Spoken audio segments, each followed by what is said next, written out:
साथियों, आज केंद्र सरकार ने भारत का अगले एक वर्ष का वित्तीय बजट जो है वह पेश किया। निर्मला सीतारमण जी ने, जो भारत की केंद्रीय वित्त मंत्री हैं, उन्होंने लगातार 9वीं बार आज बजट जो है वो पेश किया। आज के बजट की जो खास बातें हैं वो लेके मैं आप सबके बीच मौजूद हूँ। तो साथियों, इस बजट में आर्थिक प्राथमिकताएं जो हैं वो कहीं ना कहीं हमें देखने को मिली। भारत की अर्थव्यवस्था को 7 से 7.4 तक बढ़ने का जो लक्ष्य है वो रखा गया।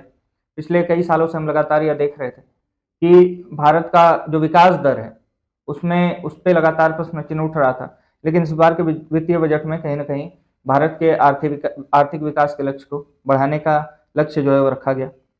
साथ ही साथ बुनियादी ढांचा और निवेश जो है वह लगभग 12.2 लाख करोड़ तक पहुंचने के आसार बताए गए।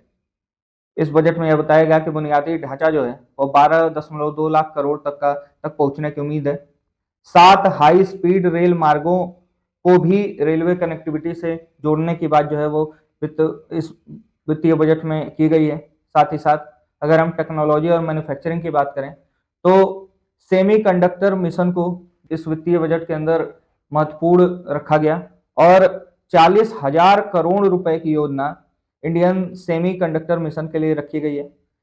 अगर हम किसानों और ग्रामीण विकास की बात करें तो कृषि सेक्टर के लिए 1.63 लाख करोड़ रुपए से ज्यादा पैसे के आवंटन की बात की गई। साथ ही साथ अगर हम कर और टैक्स सुधार की बात करें तो आयकर जो है, अभी जो हम देख रहे थे, आयकर स्लैब में कोई बड़ा बदलाव तो नहीं किया गया, लेकिन कहीं ना कहीं यह प्रयास किया जाएगा कि इस आईटीआर फाइल करने की जो डेडलाइन है उसे बढ़ाई जाएगी।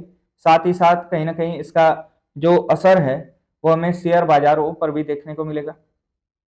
शिक्षा, स्वास्थ्य, फार्मा, डिजाइन और रोजगार सृजन सेक्टरों में प्रोत्साहन योजनाएं जो है वो जारी की जाएंगी और साथ ही साथ एमएसएमई और स्टार्टअप को भी राहत के साथ साथ समर्थन देने की बात इस केंद्रीय बजट में की गई। तो कुल मिलाकर ये है कि यह बजट जो है वो आने वाले भारत के विकास की नींव रखने के लिए महत्वपूर्ण है।